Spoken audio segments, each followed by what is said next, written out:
ओम श्री परमात्मने नमः।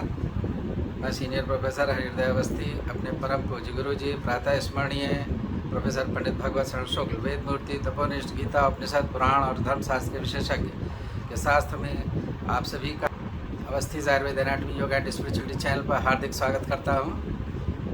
गुरु जी हम लोग को सांख्य कारका को सरल शब्दों में समझा रहे हैं। 31वीं कारका का अर्थ आज गुरु जी बताएंगे। तो चलते हैं गुरु जी के समीप।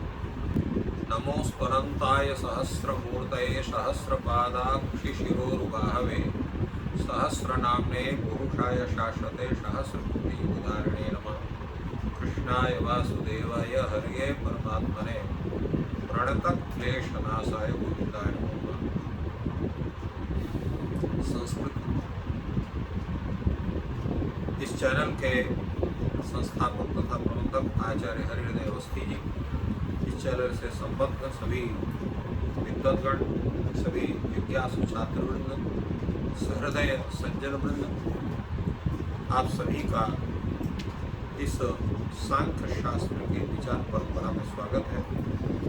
न केनचित कार्यते करण, इसका तात्पर्य क्या है?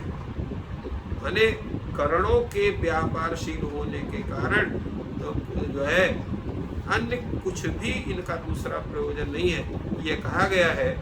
और इसलिए इन करणों का जो आपने कहा कि किसी के द्वारा ये अन्य करण ये नहीं कराए जा सकते हैं, तो ये करण है क्या, कितने प्रकार के करण हैं, इसका भी जानना जरूरी है। इस पर कहते हैं करणम त्रयोदश विधम तदाहरण धारण प्रकाशकरम कार्यम च तस्य दशधा हार्यम धार्यम प्रकाशम। तो भाई करणम त्रयोदश विधम, करण जो है वो कितने हैं? 13 है। 13 कैसे हो गए?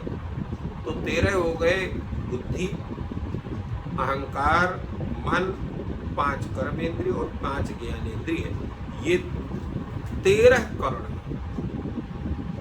और कार्यम च तस्य दशधा, और कार्य जो है वो 10 प्रकार का होता है, दशधा कार्य। और कैसे होता है कार्य? तो आहार्यम धार्यम प्रकाशन, वो आहार्य रूप है, धार्य रूप है और प्रकाश्य रूप है। वही इस पर पूरी चर्चा करते हुए आचार्य वाचस्पति विश्व इस कारिका की व्याख्या करते हैं कि एकादश इंद्रिय, बुद्धि और अहंकार, ये 13 प्रकार के करण अर्थात साधन माने जाते हैं।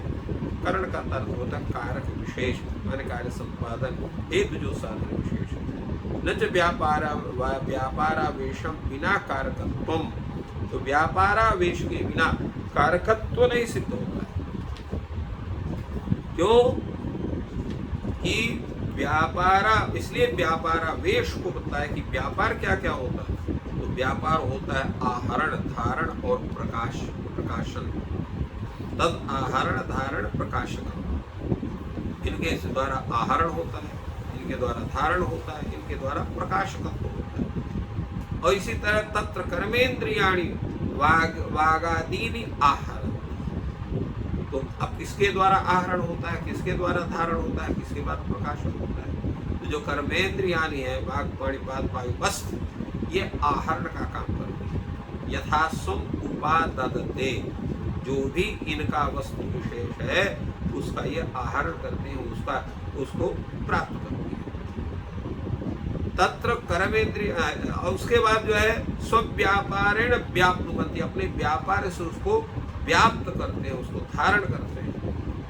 और बुद्धि अहंकार मनांसिति स्ववृत्त्या प्राणादि लक्षणतया धारयन्ति, इस बार बुद्धि अहंकार और मन ये अपने व्यापार से प्राणादि स्वरूप के रूप में उसको धारण करते हैं। और बुद्धि और इंद्रियां, बुद्धि इंद्रियां मतलब जो है ज्ञान इंद्रियां जो है वो तत्तद विषय के प्रकाशक होते हैं, इसलिए प्रकाश का कारण करते हैं। इस प्रकार आहरण का काम जो है वो कर्मेंद्रियां करती हैं, और जो है धारण का काम जो है बुद्धि अहंकार और मन करते हैं, और प्रकाशन का काम जो है वह ज्ञान इंद्रियां करती है। इस प्रकार आहरण, धारण और प्रकाशन रूप जो क्रियाएं, इन क्रियाओं की सकर्मकता बनती है। तो अब सकर्मता बनती है तो फिर कोई कर्म होना चाहिए।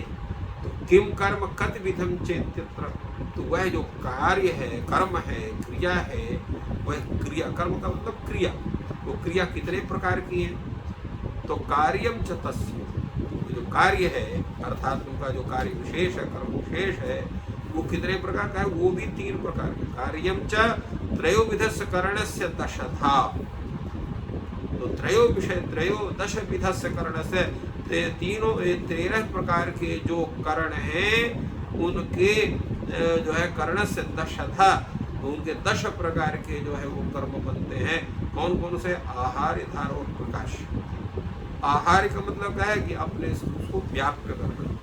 कर्मेंद्रियाणाम वचना दान विहरणोत्सर्गानंदा यथा यथम व्याप्या, कर्मेंद्रिय जो है वचन, आदान, विहरण, उत्सर्ग तथा आनंद को यथा यथा मैंने अपने अपने विषय को व्याप्त, उससे उसको वो व्याप्य होती है। ते च यथा यथम दिव्या दिव्यतया दशेत्यार्हम दशधा, तो ये जो है दशो जो है ये 10 प्रकार से अपने अपने विषय को, तो ये जो है वो उसको ग्रहण करती हैं, अपने विषय को प्राप्त करती हैं। जैसे जो है कर्मेंद्रिय है, तो वाणी जो है भाषण का काम, हाथ ग्रहण का काम, पैर गमन का काम, जो है वायु जो है मल त्याग का काम, उपस्थ जो है आनंद का काम करते हैं। इसी प्रकार ये जो है कार्य क्या करें, ये दिव्य और अदिव्य दोनों प्रकार के मनुष्य के जो भोग होते हैं उनको ये भोगते हैं। इस प्रकार से ये आहार्य जो है ये 10 प्रकार के होते हैं, अर्थात ये जो है 10 इंद्रियों के आधार पर। एवं धार्यम अंतःकरणत्रयस्य प्राणादि लक्षणया वृत्त्या शरीरम, इसी प्रकार धार्य भी अंतःकरणत्रयस्य